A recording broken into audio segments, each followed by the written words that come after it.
po siguro ang pinakamalaking pagnanakaw sa kasaysayan ng Republika ng Pilipinas. Alam po ba ninyo kung anong nangyari?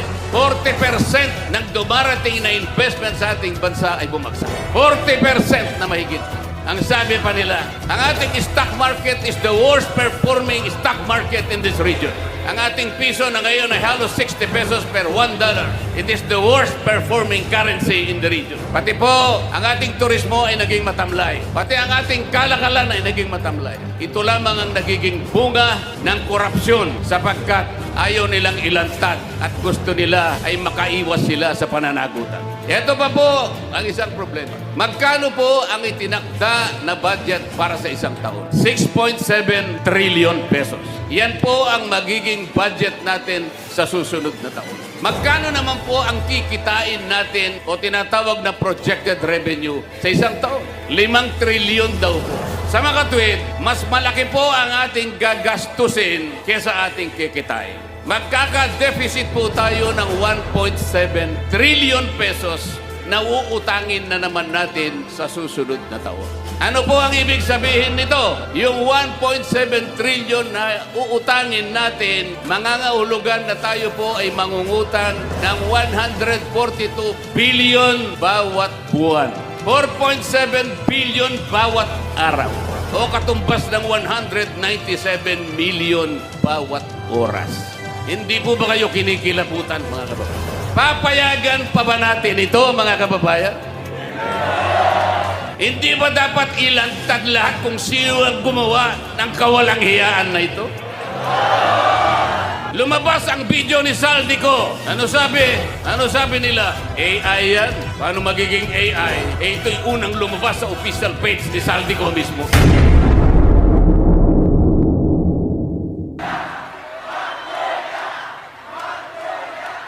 Kilala niyo na po, sa Senador Dante Marcoleta! Magandang gabi po sa ating lahat, mga kapatid, mga kababayan. Okay pa po ba kayong lahat? Kayang-kaya pa po ba?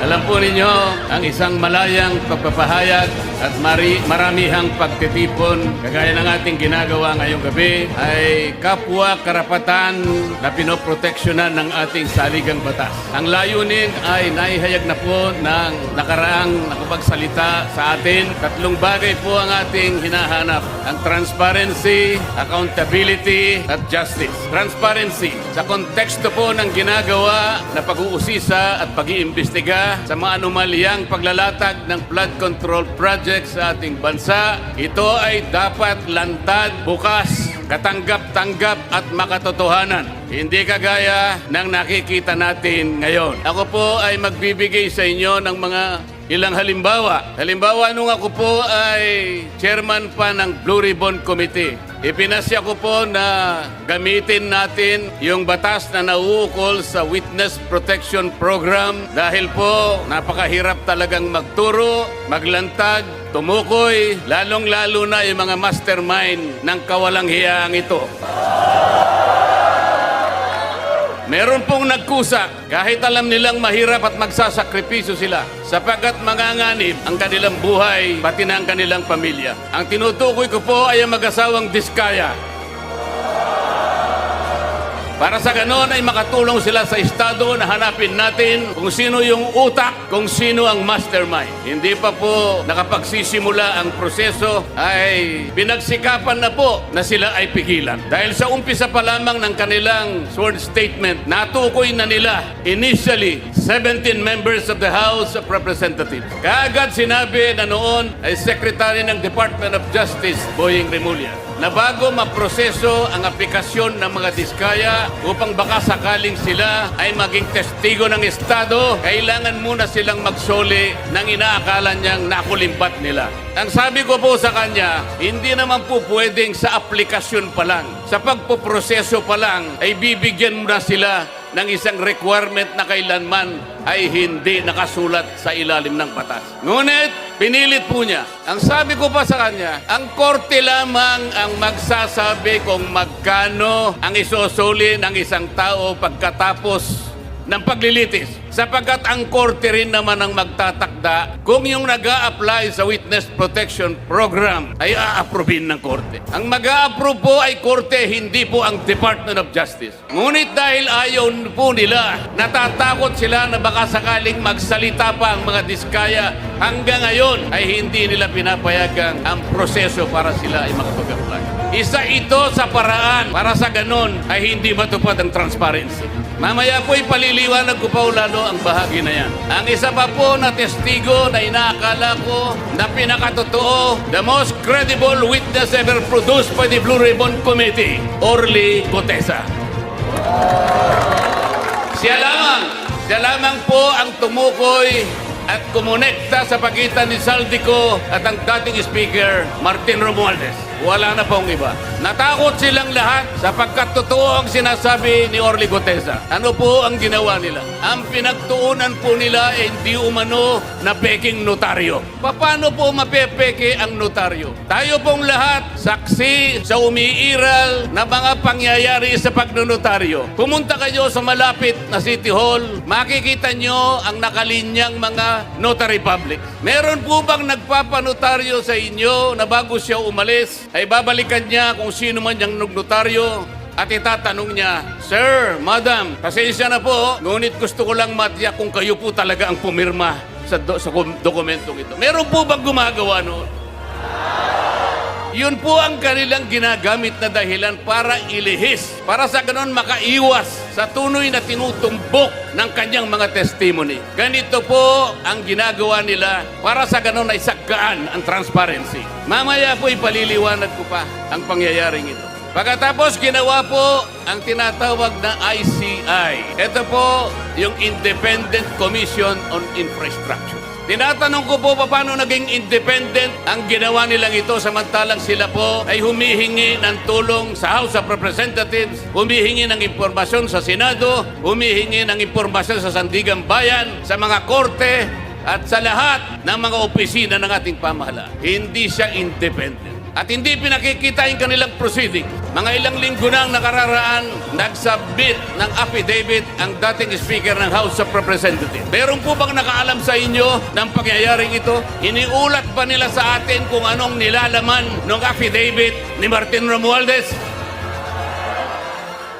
Wala po. Hindi po. Talagang gusto tayo ay hindi natin makita ang katotohanan. Ililihis, isisinsay ang katotohanan. Papayag po ba kayo sa ganitong patakaran? Mga kababayan, ang sinusuri, ang iniimbestiga na bilang ng mga flood control projects ay hindi bababa sa 9,000. Sa ngayon po, ang sabi po nila ay nakapagpalitaw na sila ng 500 ghost projects. Hindi ko po alam kung paano nangyari ito. Ang Department of Public Works and Highways gumagamit ng sari-saring application. Meron silang tinatawag na IMS, merong PCMA, merong MYPS, merong Survey 123. Ang lahat po ng aplikasyon na ito ay di umano'y ginagamit para matukoy ng ganap kung nasaan ang flood control project. Pero ang totoo po, wala naman pala silang ginagamit mga satellite. Yung sinasabi nilang real-time geotag na project ay marami po ang sablay. Kaya hindi po talaga natin kailanman madidetermina ilan ang ghost flood control project. Meron pa silang tinatawag na Quality Assurance Unit. Ito po ang opisinang ito ang nakasentro sa pagtingin sa kalidad sa pagkakagawa ng mga flood control project. Ito ay mula sa kanilang central office, meron silang satellite office sa kanilang mga regional offices at ganun din sa mga district offices. Meron pa silang tinatawag na CPS. Ito po ay yung sistema para sukatin ang competence, ang kakayahan, ang kalidad ng mga contractors na gagamitin. Kung lahat ng pamamaraan na ito, kung lahat ng sistemang ito ay kanilang sinunod, kailanman ay hindi magkakaroon ng ghost project. Anong ibig sabihin po nito? Hindi po nila sinunod ang mga tuntunin. Nagbulag-bulagan sila sa mga tuntunin. Sapagkat ang pinag-uusapan natin ngayon, mga kababayan, ay halos 1 trilyon piso na nakulimbat sa kaban ng bayan. Ito na po siguro ang pinakamalaking pagnanakaw sa kasaysayan ng Republika ng Pilipinas. Kailangan po natin talaga ang transparency. Kailangan po natin talaga ang accountability. Kung walang transparency, hindi natin makikita, hindi malalantad sa ating lahat. Kung sino ang utak, kung sinong pinuno, kung sinong nag-isip ng lahat ng bagay nito. At kung hindi sila magiging accountable kahit kailan, ay hindi magkakaroon ng hustisya sa ating bansa. Ang graft and corruption po sa ating bansa, sa pag-iestima ng ilang nag-aral, ito po ay nagre-represent ng halos 30% sa ating national budget. Kung ang ating national budget ay mahigit na 6 na trilyong piso, kayo na po ang kumuwenta kung ilan ang nawawala sa kaban ng bayan. Sa DPWH lamang po, sa budget lamang po ng isang ahensyang ito, 1 trilyon po ang nadadagdag. Ito'y nakita po namin sa initial findings namin nung ako pa po ang chairman ng Blue Ribbon Committee. Dinadagdagan nila kung ano yung ceiling na binigay ng Department of Budget and Management. Meron silang tinatawag na allocables, meron silang tinatawag na leadership, meron silang tinatawag na unprogrammed funds, at meron pang dagdag pagkatapos na magkaroon ng bicameral conference. Kapag tinotal natin ang lahat ng ito, hindi bababa sa 1 trilyong piso, katumbas ng 15% ng ating national budget. Ganyan po kalawak, ganyan katalamak, ganyan ang magnitude ng nakawan sa kaban ng bayan. Mga kababayan, papayagan po ba natin ito? Papayagan po ba natin ito? Ano po ang nangyari dahil ganito nga ang naging resulta ng mga pangyayari? Alam po ba ninyo kung magkano ngayon ang outstanding debt, ang pagkakautang ng ating bansa? Alam po ninyo kung gaano ang halaga ngayon na utang ng ating bansa?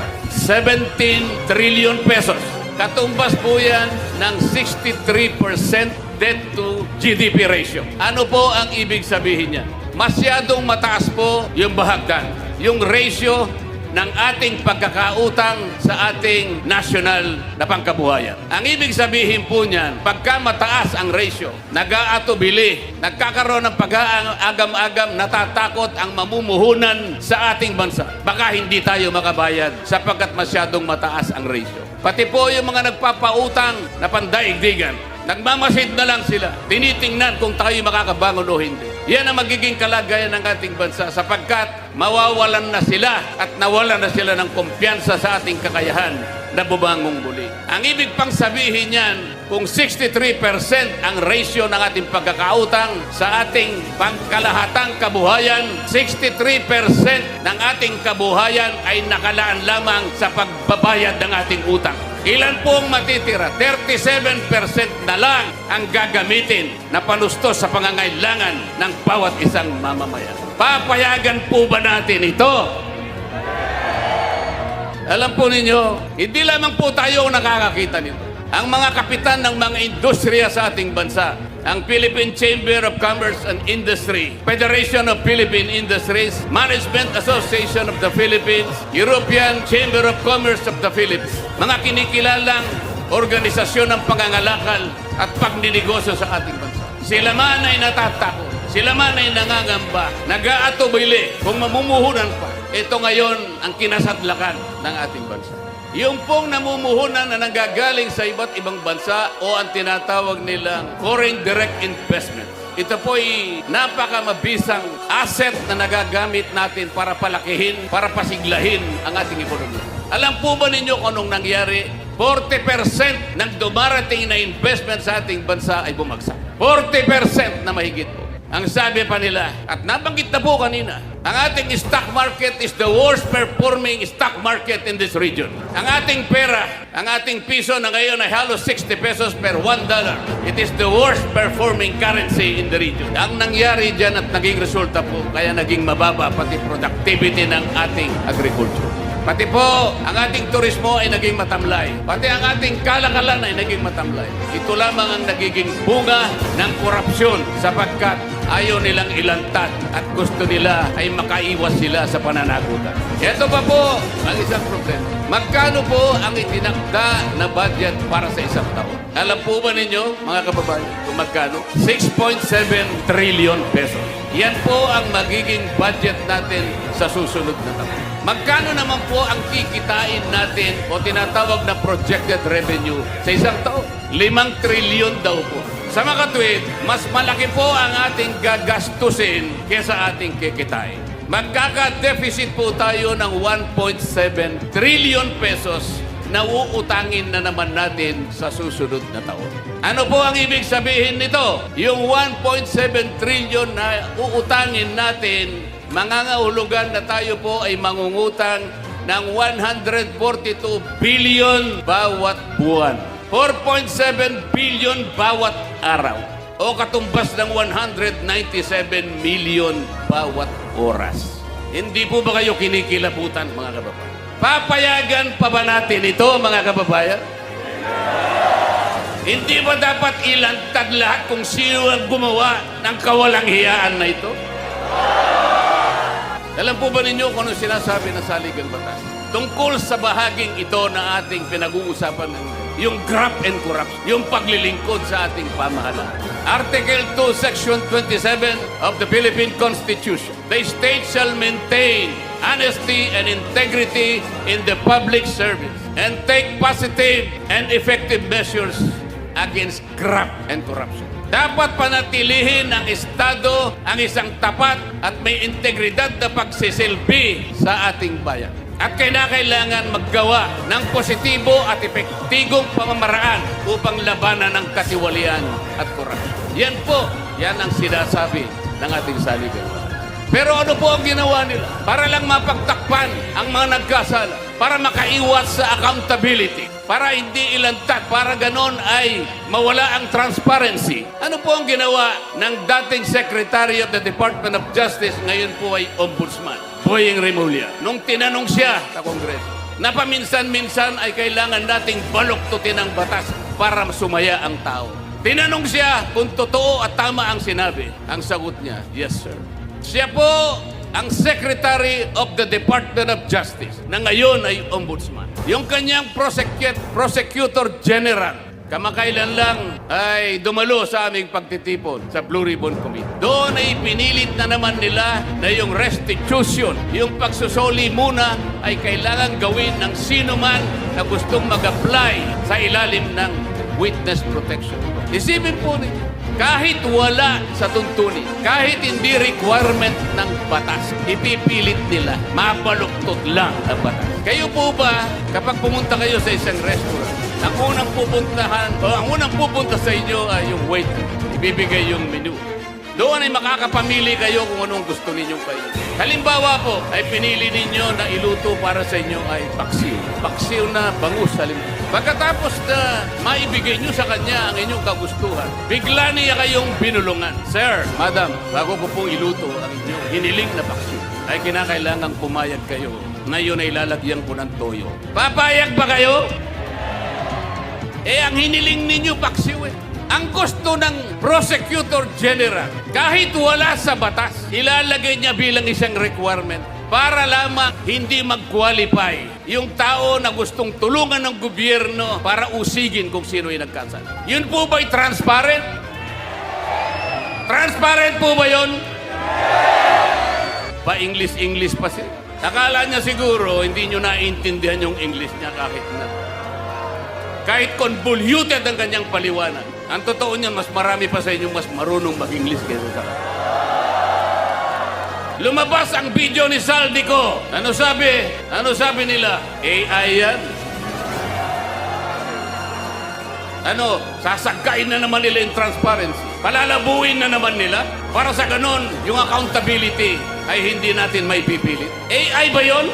Yung AI walang anino. Nakikita ko yung anino ni Saldico.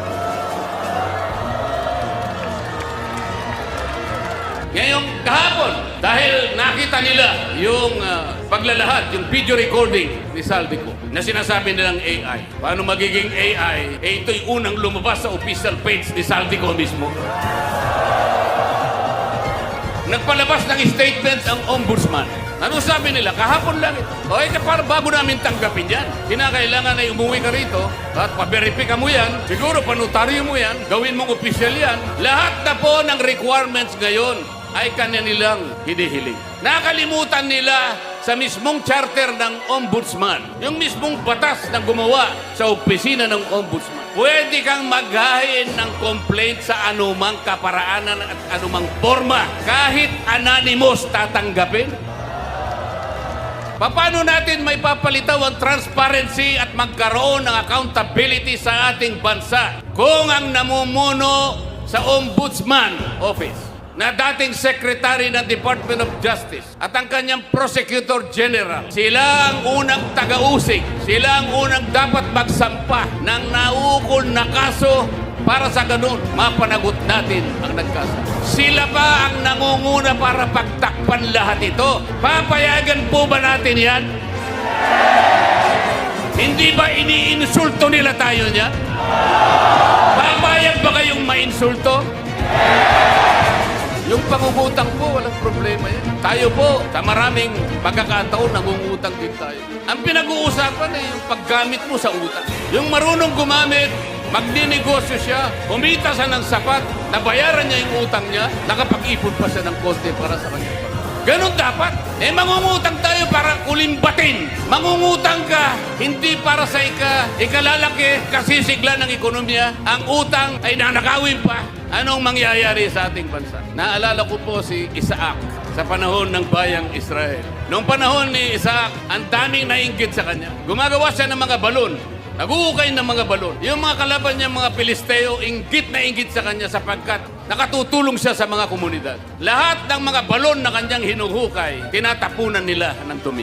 Pero hindi nabagabag si Isaac. Hindi siya tumigil. Alam niya ang kanyang misyon. Alam niya ang kanyang pupuntahan. Marami sa atin ang kagaya ni Isaac, mga kababayan. Si Isaac hindi niya na pinatos. Ang mga duming ipinupukol sa kanya. Ang mga duming itinatapon sa mga balon na kanyang ginagawa. Ayaw niya ng pansinin. Katulad kanina, na sinabi ng isang nagsalita sa ating harapan. Pati pala itong ginagawa natin na isang karapatan ng bawat Pilipino sapagkat ang ating kagustuhang hilingin sa ating pamahalaan na iwasto at bigyan ng lunas ang ating karangingan sapagkat nakita natin ang epekto ng malawakang pagbaha. Ito po ay protektado ng saligang batas. Kaya kailangan po nating bantayan. Kailangan pa ulit-ulit kung kinakailangan nating ipaalala sa ating pamahalaan na ang transparency at pananagutan ay ito lamang ang tanging dahilan para tayo'y magkamit ng katarungan. At ang katarungan ito ay isang magdadala ng biyaya ng demokrasya na ating pagsasaluhan bilang isang bansa. Salamat po sa inyong pagkakaisa. Salamat po sa inyong pakikiisa sa ating pamamahala. Mabuhay po tayong lahat. Maraming salamat po.